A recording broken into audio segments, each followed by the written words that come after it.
وعلى آل سيدنا مولانا محمد وآله وسلم صلاة وسلام عليك يا سيدي يا رسول الله صلی اللہ تعالی علیہ وسلم۔ محترم حضرات، پچھلے جمعہ میں ہم نے عثمان غنی رضی اللہ تعالی عنہ کے تعلق سے ان کے اسلام کا خدمات کا تذکرہ ہم نے کیا تھا، اور ساتھ میں ہم نے ان کا مقام و مرتبہ بیان کیا تھا، اور صحابی کا کیا مرتبہ ہوتا ہے، کیا مقام ہوتا ہے، اس کا ذکر کیا تھا۔ اور صحابی کسے کہتے ہیں؟ آپ جانیے کہ جو حضور صلی اللہ علیہ وسلم کو ایمان کی حالت میں دیکھیں، ایمان کی حالت میں وفات پائے، وہ صحابی کہلاتے ہیں۔ ان کا مقام مرتبہ سب سے بلند و بالا ہوتا ہے، یہاں تک کہ غوث و خواجہ کا بھی مرتبہ اتنا نہیں ہوتا کہ جتنا کہ صحابی کا مرتبہ ہوتا ہے۔ حضور صلی اللہ علیہ وسلم ارشاد فرماتے ہیں کہ ایک زمانہ ایسا آئے گا، لوگ جہاد کے لیے نکلیں گے اور آپس میں بیٹھ کر اپنے درمیان میں لوگوں سے پوچھیں گے کیا تمہارے درمیان میں کوئی صحابی ہے کیا؟ تو کہیں گے ہاں فلاں صحابی ہے، تو لوگ ان کی برکت سے جنگ میں فتح یاب ہوں گے۔ ایک صحابی کی برکات، ان کا رہنا مجلس کے اندر کتنا مقام مرتبہ رکھتا ہے کہ لوگ آپس میں پوچھیں گے کیا تمہارے درمیان میں کوئی صحابی ہے؟ ہاں فلاں شخص صحابی ہے، اس کا حضور کہتے ہیں، بس اس کی برکت سے اللہ کی بارگاہ میں دعا کریں گے تو اللہ تبارک و تعالیٰ اس جنگ میں فتح و نصرت عطا فرماتا ہے۔ اسی طریقے سے حضور علیہ السلام ارشاد فرماتے ہیں ایک زمانہ ایسا آئے گا، لوگ آپس میں پوچھیں گے کیا تمہارے درمیان میں کوئی تابعی ہے؟ اب تابعی کسے کہتے ہیں؟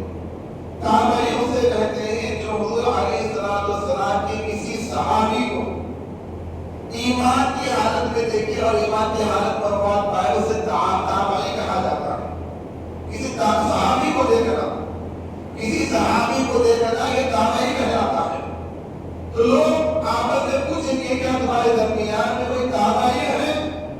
تو کہیں گے فلاں شخص تابعی ہے، یعنی کسی صحابی کو دیکھا ہے ایمان کی حالت میں اور ایمان کی حالت میں وفات پایا ہے۔ تو اب لوگ کیا کریں گے؟ اس تابعی کی برکت سے اللہ کی بارگاہ میں دعا کریں گے تو اللہ تبارک و تعالیٰ انہیں ہر مقام پر، ہر جگہ انہیں کامیابی و نصرت عطا فرمائے گا۔ حضور علیہ السلام ارشاد فرماتے ہیں ایک زمانہ ایسا آئے گا، لوگ آپس سے پوچھیں گے کیا ہمارے درمیان میں کوئی تبع تابعی ہے؟ کوئی تبع تابعی یعنی کسی تابعی کو دیکھا ہے؟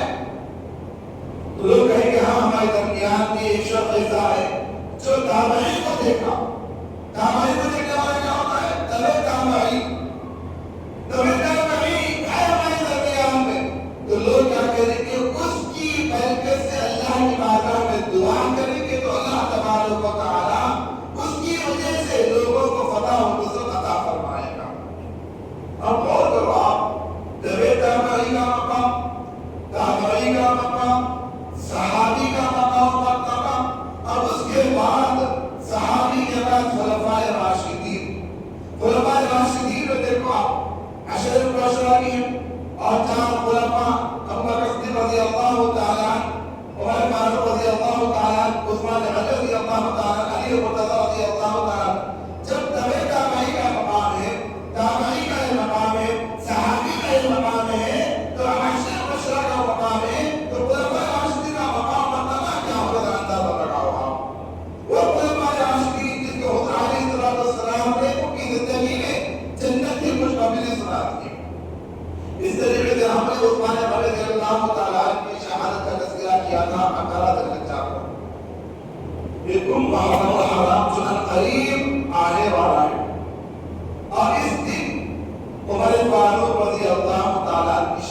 جاتی ہے۔ آج ہم ان کی زندگی کے چند پہلو ہم سماعت کریں گے۔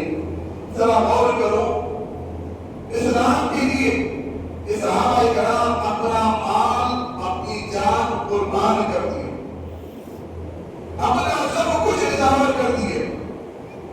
وزیر حجہ کا جو مہینہ ہے ہمارا قربانی کا مہینہ ہے، ارے ہم وزیر حجہ کیا کہتے ہیں؟ قربانی کرتے ہیں۔ اور ہماری جو ابتدا ہے وہ عمر فاروق رضی اللہ تعالیٰ کی شہادت کا دن تھی ہماری ذاتی ابتدا میں۔ جو ہمارا نیا سال شروع ہوتا ہے وہ فاروق اعظم رضی اللہ تعالیٰ کی شہادت کا دن ہے، یعنی اسلام کا جو ابتدا ہے وہ بھی قربانی کا ہے اور انتہا ہے وہ بھی قربانی کا ہے۔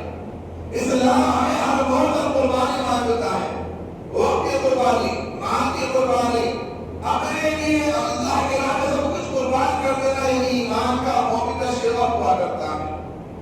وہ عمر فاروق رضی اللہ تعالیٰ جس کے بارے میں آپ علیہ السلام نے ارشاد فرمایا، عمر تم جس راستے سے چلتے ہو نا شیطان اس قریب نہیں آتا، وہاں سے دوڑ لگا کر بھاگ جاتا ہے۔ خدا علیہ السلام نے عمر فاروق رضی اللہ تعالیٰ کے بارے میں ارشاد فرمایا، اگر میرے بعد کوئی نبی ہوتے تو عمر فاروق رضی اللہ تعالیٰ ہوتے، میرے بعد اگر کوئی نبی ہوتے کون ہوتے؟ عمر فاروق رضی اللہ تعالیٰ، جو 40 کے مسلمان ہوئے۔ کوئی آپ تفصیل نہیں بتاتا، بس یہ کہوں گا کہ عمر فاروق رضی اللہ تعالیٰ نے اسلام قبول کیے۔